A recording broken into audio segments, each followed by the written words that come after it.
involved in the Learning Together tutorial series. And my task is to introduce and to share with you math concepts in a way that makes mathematics interesting. Earlier on, the first few sessions, we did some foundational topics, and we'll continue to build on those foundations. Today, I want to make a transition. Many of us, I've heard it many times, say that I loved math when we were doing just numbers.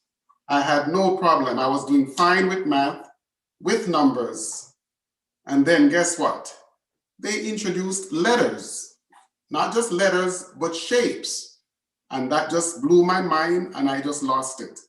So my job is to help you to cross that bridge from arithmetic, which is just all numbers, different things with numbers, into the area of algebra, which introduces letters. And I'll share with you why. And then geometry has to do with shapes. And then calculus taking you into another world. But just to show you the progression, we start off in elementary school with arithmetic. And as we matured, as we got more aware and alert, we got into algebra, geometry, calculus, and then you can go beyond. I'm not going to take you all the way through. What I'll be doing is I'll be transitioning into algebra. So the question you would ask is, what is the purpose of algebra? Why do we have letters in mathematics? Why don't we just stay with numbers? And I'll say to you, I'm glad you asked. You see, one of the most important thing about mathematics is that mathematics is supposed to train us to analyze and to solve problems. So if you do well in math, you're by necessity a problem solver. So what does algebra do? Algebra just introduces us to additional tools that will help us to extract information that's provided, analyze the information, and extract solutions for whatever problem, especially real life problem. So algebra uses letters, we call them variables. So new word, variables.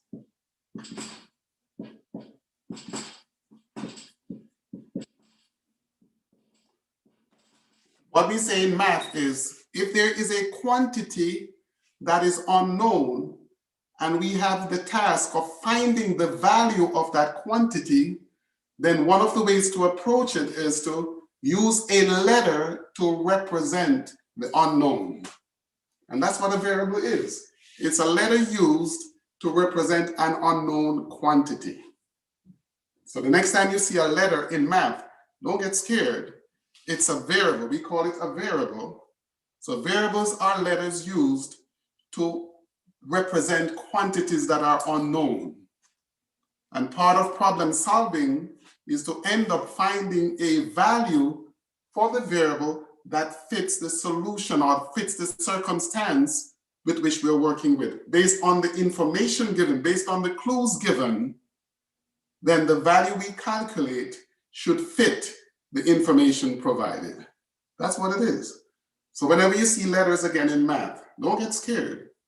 It's just a tool, you could say, to assist you to solve problems. Got it? Yes. I'll give you an example. If I tell you that John worked a certain number of hours and John is paid $15 an hour, and if I tell you what his total pay is for the week and I ask you, how many hours did John work? You say, oh, my job is to calculate the number of hours worked. I'm told that he earns $15 an hour. I'm told what his total income was. So my unknown is the number of hours. So I might use the letter H to represent the number of hours. Again, I said H because many times you see the letter X for the unknown or Y for the unknown. But I'm saying to you that that letter, that unknown, could be any letter in the alphabet. It's just that X is a very common letter that's used in algebra. Got it? So that's just to give you a simplistic example of what's involved. So what I'll do in order to lay that foundation is to introduce you to some of the language used in algebra so that when you hear those terms, you don't get scared. So today's lesson is all about vocabulary, basic understanding, so we can lay the foundation to go to the next level. So far, so good. So variables are letters used to represent unknown quantities that need to be calculated. So arithmetic is just numbers, fractions, decimals, whatever, percentages, proportions, ratios. Algebra use all of the above along with letters. Geometry introduces shapes with letters and angles and all of that crazy stuff. And then calculus now takes you into another world in terms of how to optimize and maximize or even minimize situation. If you're in business, you want to minimize cost, but you want to optimize profit. So calculus is one of those things that will help you to make those determinations. That's advanced mathematics, okay? So variables, that's our start. So let me erase this.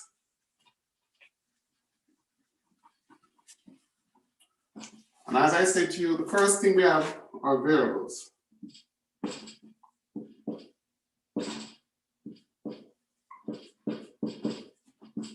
And these are letters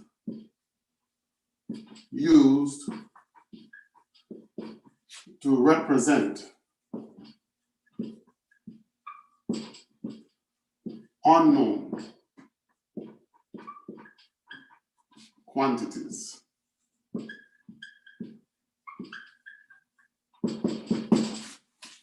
That's it.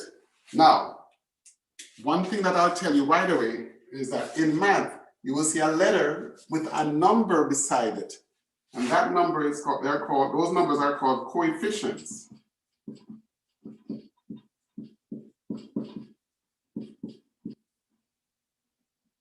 So this is the first thing. This is the second, coefficients. These are numbers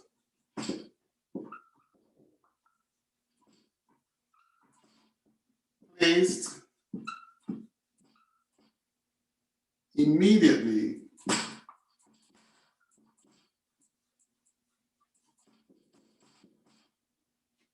in front of variables.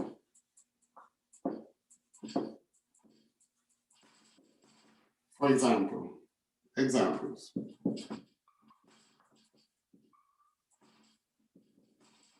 6x negative 4y, a half x 3 over 5 b. So 6 negative 4 a half 3 over 5 are coefficients.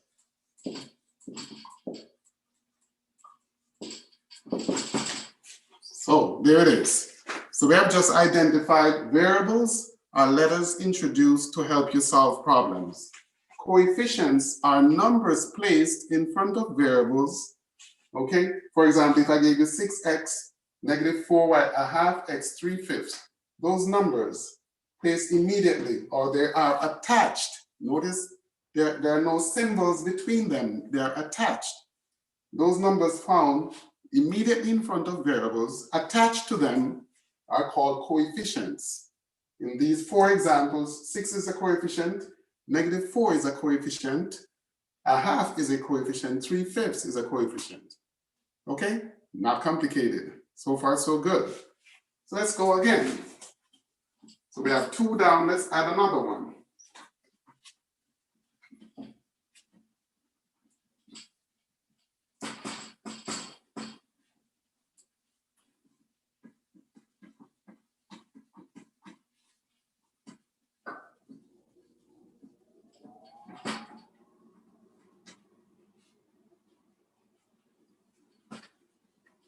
Okay.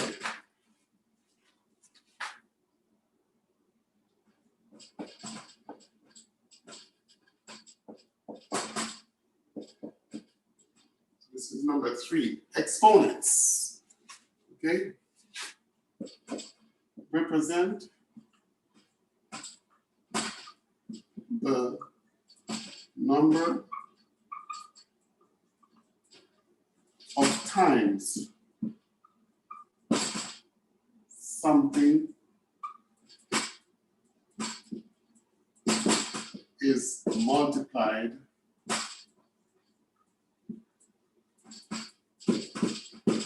by itself.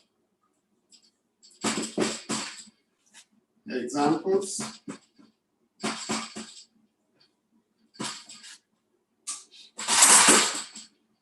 Examples. X to the second, 3x to the fourth, a half x to the 1/3,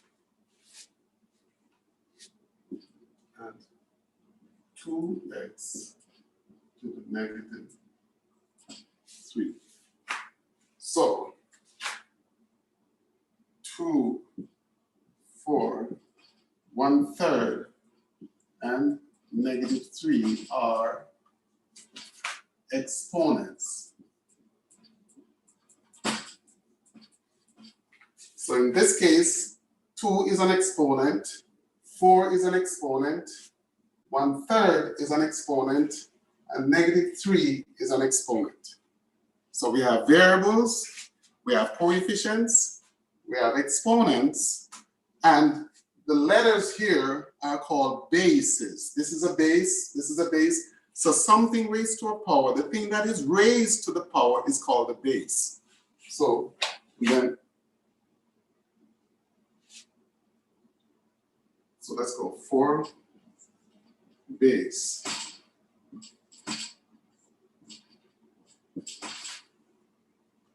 Okay.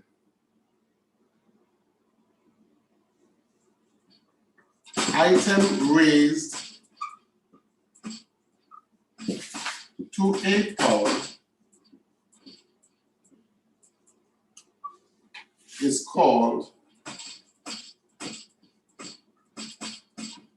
a base. So we have x is a base in this case, so I could have changed this to a different letter, y. So y would be the base. Or I'll use examples up here.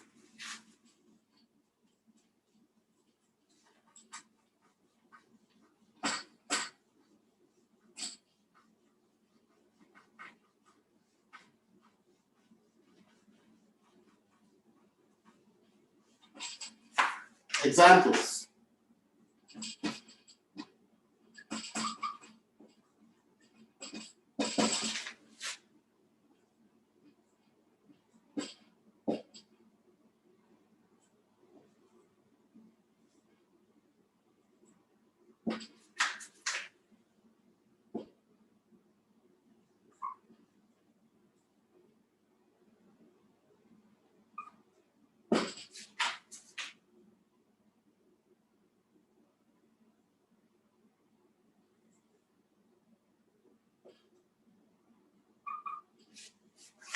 So x, y, 4, and 8 are bases.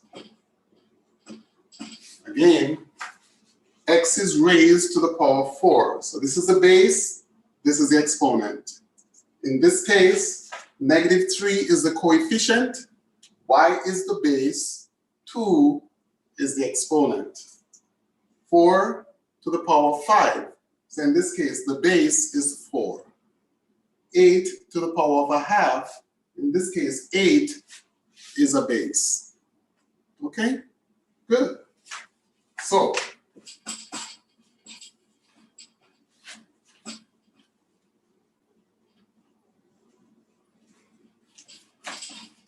next we go to This is what, number 5? Algebraic expressions.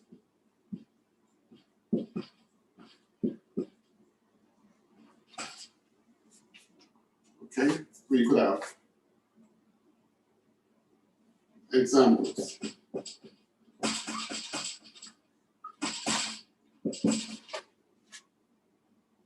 For x. That's an algebraic expression. 2xy to the third. That's another algebraic expression. Negative 3x squared y to the fifth. Another algebraic expression. Okay? So, algebraic expressions are usually anything with letters and variables together. Okay? Now, you could have multiple algebraic expressions in one statement. So, this could be one. 2x squared minus 5x plus 6. This is an algebraic expression. It has 1, 2, 3 different terms. That's one term, second, third. Okay, let's try another one.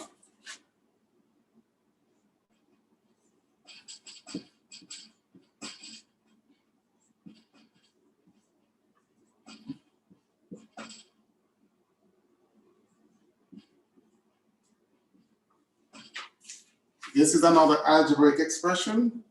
Notice it just have minuses and pluses, but there's no equal sign. So when you have a set of terms without an equal sign, you say you have an expression. When you have an equal sign, you now have an equation. We'll get there. So the difference between an algebraic expression and an algebraic equation is that for you to have an equation, you must have an equal sign. If there's no equal sign, it's just an expression. Okay.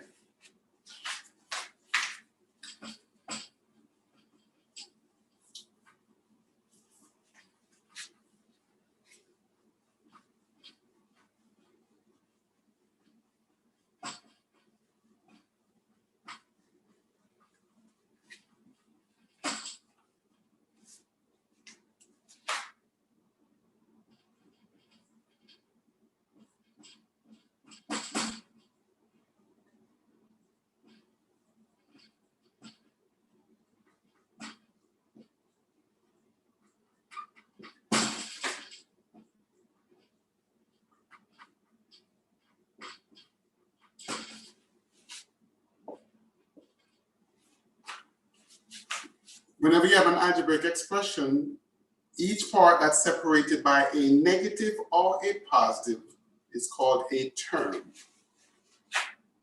Each part of the expression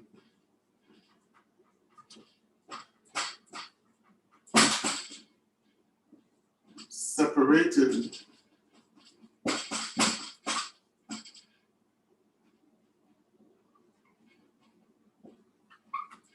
by a plus or a minus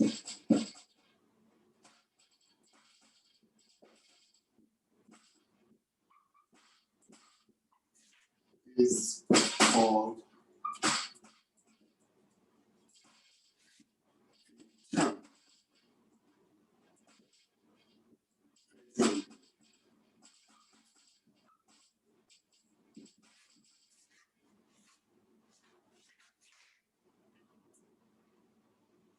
25x squared y plus 16xy squared minus 5x plus 6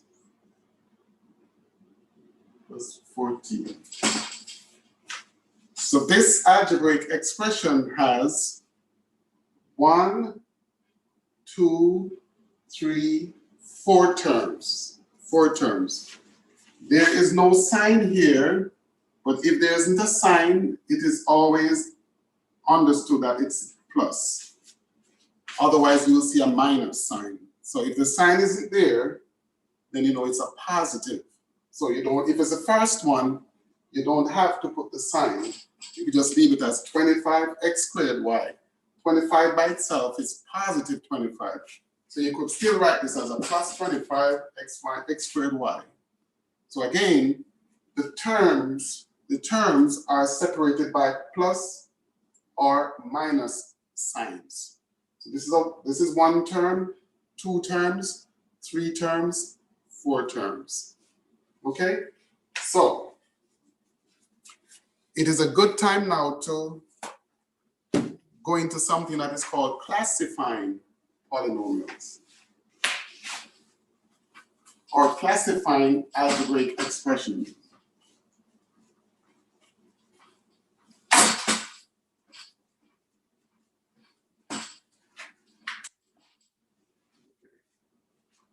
Before we do that, I would like to cover this 7th degree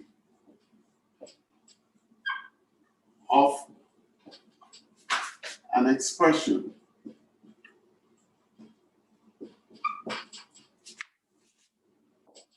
this is the highest exponent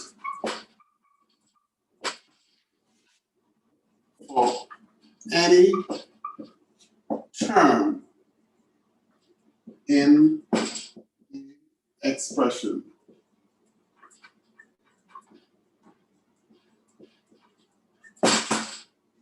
Okay, examples.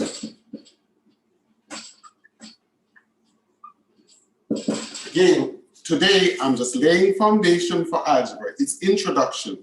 So if you don't know the language, then it's hard to communicate. So I'm just trying to lay some foundation, and then once we have the language covered, then I can show you how it's applied. So bear with me. I just have a couple more key vocabulary terms, and then we'll see how algebra comes together nicely. So I'm just laying the foundation. It's called today Introduction to Algebra. So bear with me. If you already know this, stay with me because it will move up to another level. So the degree of a polynomial or the degree of an algebraic expression. So here's one example. If I gave you 5x squared, the degree equal to 2. Notice, it's 1 term and the exponent is 2. So therefore the degree is 2. Let's try another one, number 2. If I gave you 2x minus 4x cubed plus 5x squared minus 7. The degree equal, well, the degree here is 1. The degree here, notice there isn't a number here, so it is automatically known that it's a 1. If it's not written, it's 1. The degree here is 3. The degree here is 2. The variable, there's no variable here, so it means x to the power 0. The degree of the variable is 0 because x to the 0 is equal to 1. Okay?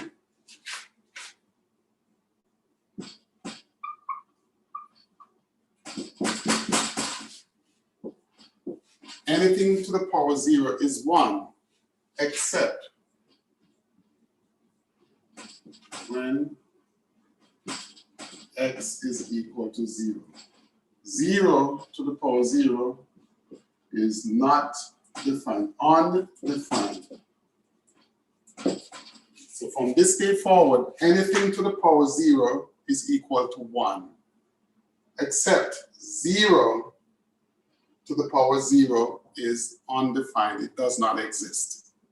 Okay? So for this case, this is 1, 3, 2, 0. So what is the highest exponent? The answer is 3. So the degree is 3. I just have one trick question to share, one trick example to share with you with this here. So let's go to another example.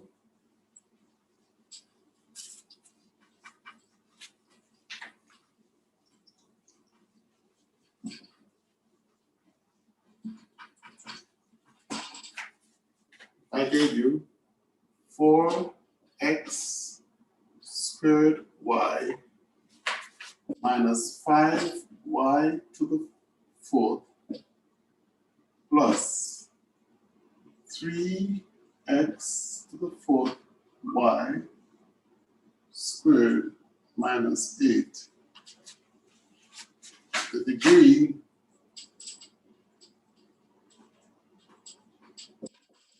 so let's do this one now. This one is a little tricky. When I look at this, there's a 2 here and a 1 here. So the combined exponent, when you combine the two exponents, is 2 plus 1 gives me 3. This is 4, so 4 is bigger than 3. When I come here, this is 4 plus 2 gives me 6. And here is 0.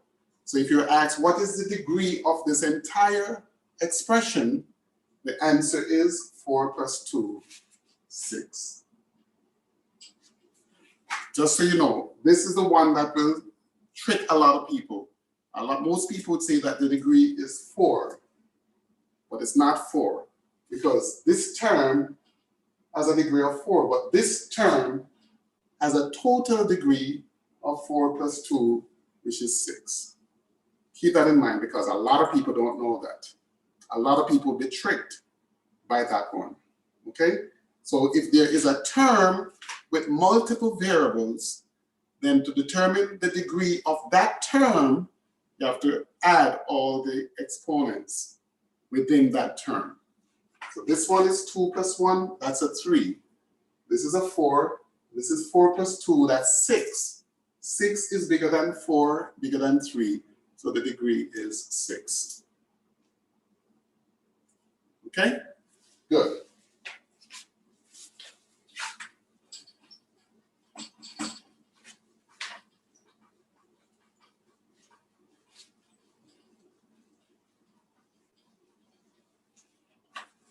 So item number 7, I think, is this leads us into a very important concept known as the lead coefficient.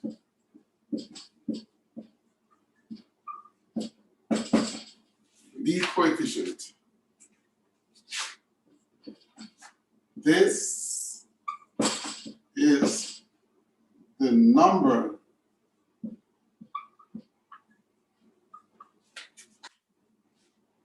in front of the term with the highest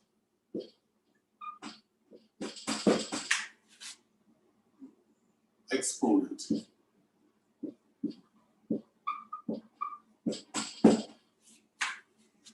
Examples.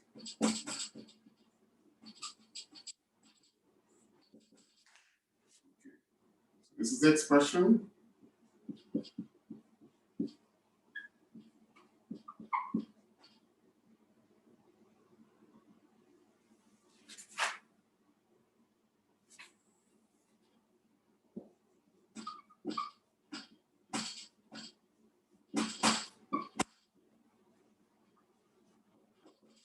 I'm going to write a few expressions, and I'm going to let us try and identify what the lead coefficient is. Okay?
Okay, so the first one just have one term, so therefore the coefficient in that term is the lead coefficient. So that is 2. The second term, sorry, the second expression has 3 terms, 1, 2, 3. Now, this has a exponent of 3, exponent of 1, exponent of 0. So the term with the highest exponent is this one, 3.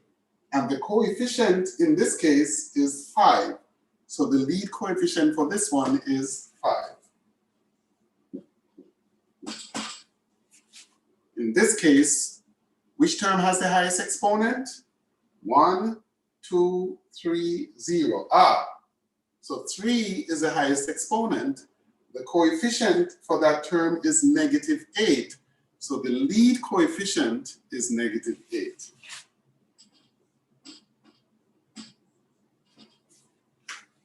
Finally, 5, 6. This term has 6 and 1. So the term with the highest exponent is this term with 6. So the lead coefficient is +3. So we have covered quite a few items already, and I hope you're getting it. I hope it's making sense. And I think I'm going to do 3 more, and that's it for today. 3 more items, and that's it. So here we go. 7.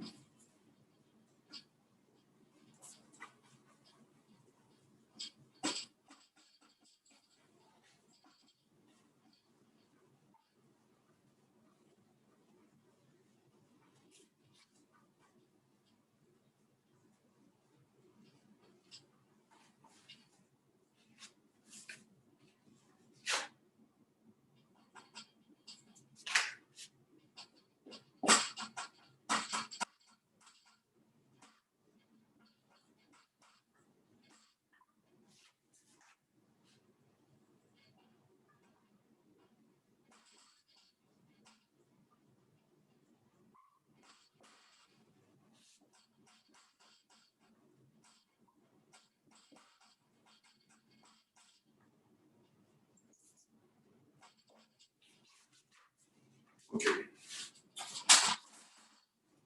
So standard form of an algebraic expression. Standard form, singular. So I can give you an algebraic expression and it is in standard form or it is not. So you need to know what the difference is. Yes? Good. So what is it? I'm glad you asked. The standard form, this is when the terms are written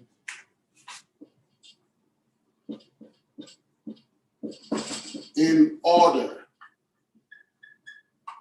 Notice the terms are written in a certain order from the highest exponent down to the lowest. So it's when you write the algebraic expression in decreasing order of exponent. The highest goes first, all the way down to the lowest. So if it is written in standard form, then the lead coefficient is going to be the first coefficient. Makes sense? Because the first term is going to have the highest exponent if it's in standard form. So one of the ways to get the lead coefficient is to put your algebraic expression in standard form. Then that way you have the highest, then the next highest, and the next all the way down to the lowest. So that's what standard form is, from the highest to the lowest. Very important concept. Later on, we'll come back here, especially when we're doing long division of polynomial. That is to come. Long division of polynomials will require standard form. Synthetic division of polynomials will require standard form, but that is to come. So, one of the things that you will hear a lot in algebra is where an expression is referred to like a binomial, a trinomial, a quadratic, a linear, a cubic, quartic, all of that stuff. What are those things? Those are the classification of your polynomial. So what we're going to do now is we're going to classify a few polynomials, and then that should be enough for us to get started for today. Okay, in your introduction to algebra. So here we go.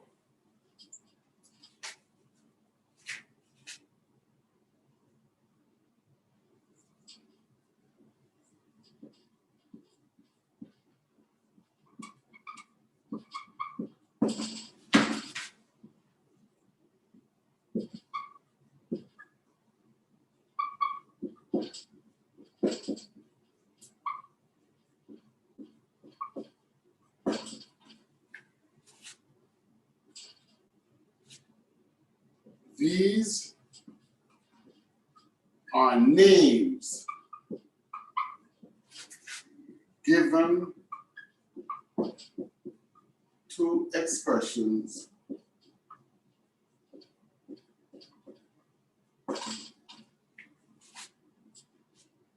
there are two types of classification.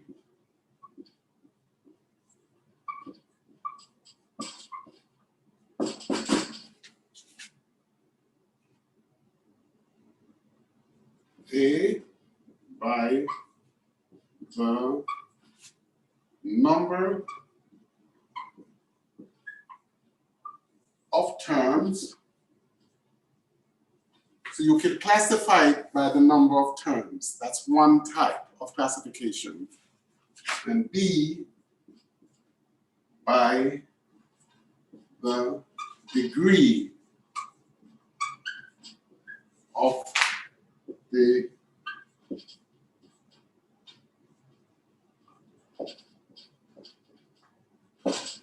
Again, how can you classify an algebraic expression?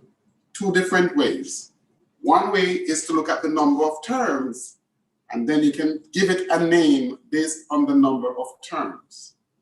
And the other way is to look at the degree of the polynomial or the degree of the algebraic expression. The highest exponent will give it the name.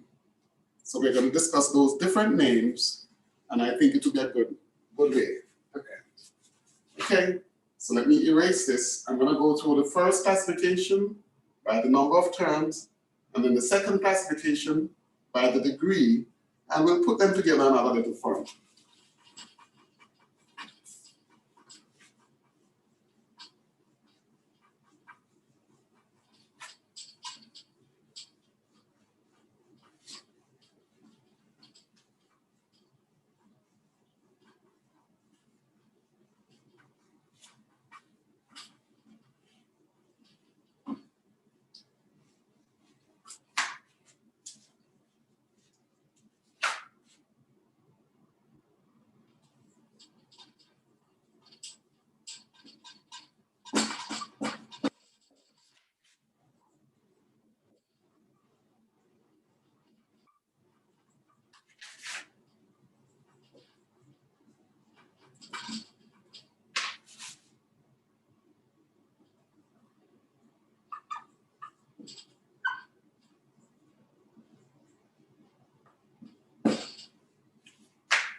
Okay.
Okay, so this is one term, and with one term, we say it's mono. So it's a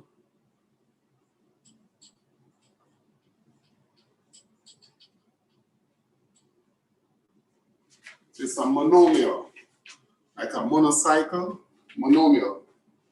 Okay, this has two terms. Because it has two terms, like a bicycle, two wheels, okay? Bilingual, two languages. So this is a binomial.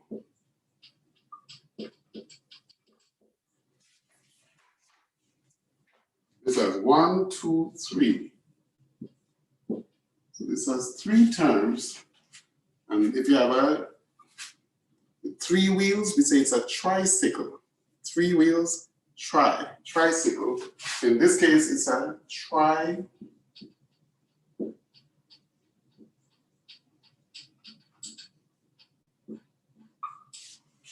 trinomial. And this is 4. This is 5. Good news for you. 1 monomial, 2 binomial, 3 trinomial. Once you get to 4 or above, you refer to it as polynomial. Think about it. Polysaturated, polysaccharide, many sugar. So poly means many. So polynomial is many terms. Poly, P-O-L-Y, poly. Okay?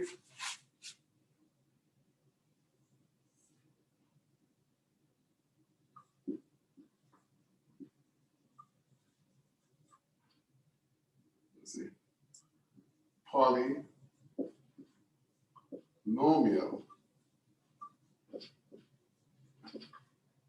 with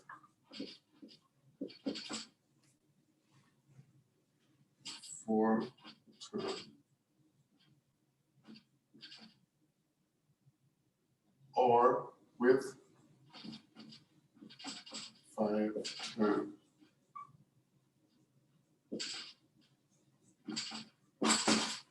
So again, if it's 4 terms, it says a polynomial with 4 terms.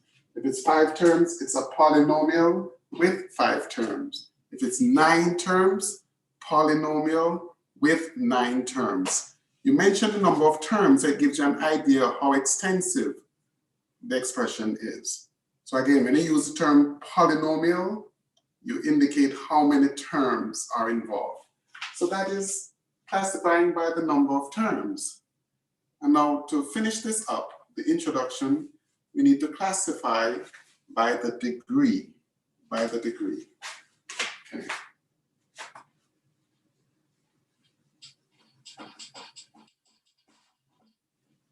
Oh, I could have used the same one. I could have used these, but hey.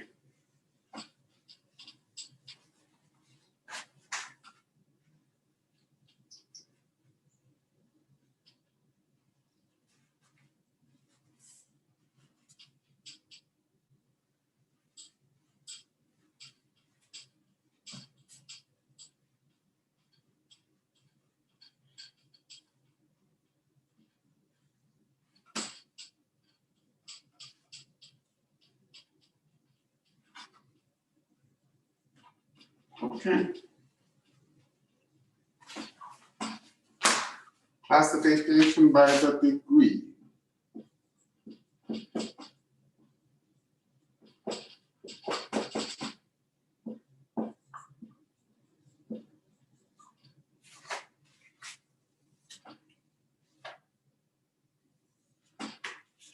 Okay. So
okay.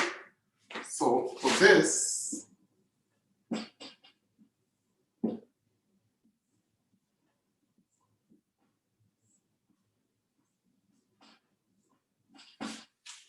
okay, so for the first one, there is no variable, no variable. So if you imagine that there was, say, x here, you mean that it will be x to the power 0. If there's no variable, then it means that the degree is 0. And whenever the degree is 0, we say it's a constant.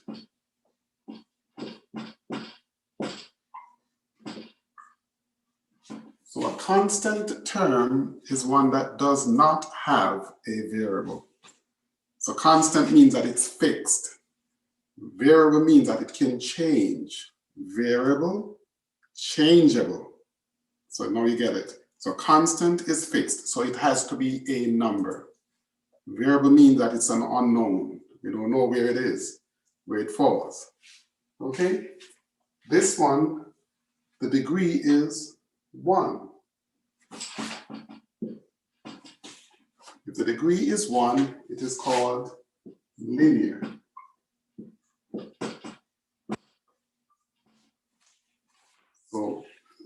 Small variable, constant. 1, it's called linear. And this one, the degree is 2, and it is called quadratic.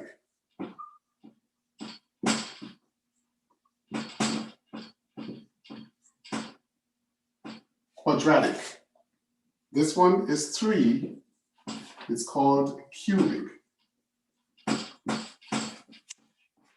This one is 4, quartic.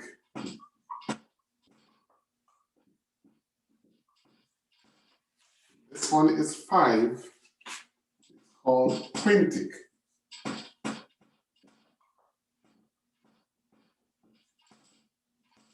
Quintic. And anything above 5, their names, but for now, we'll just keep it like that. We'll say it's a polynomial of degree 6, degree 7. So this one is greater than or equal to 6. So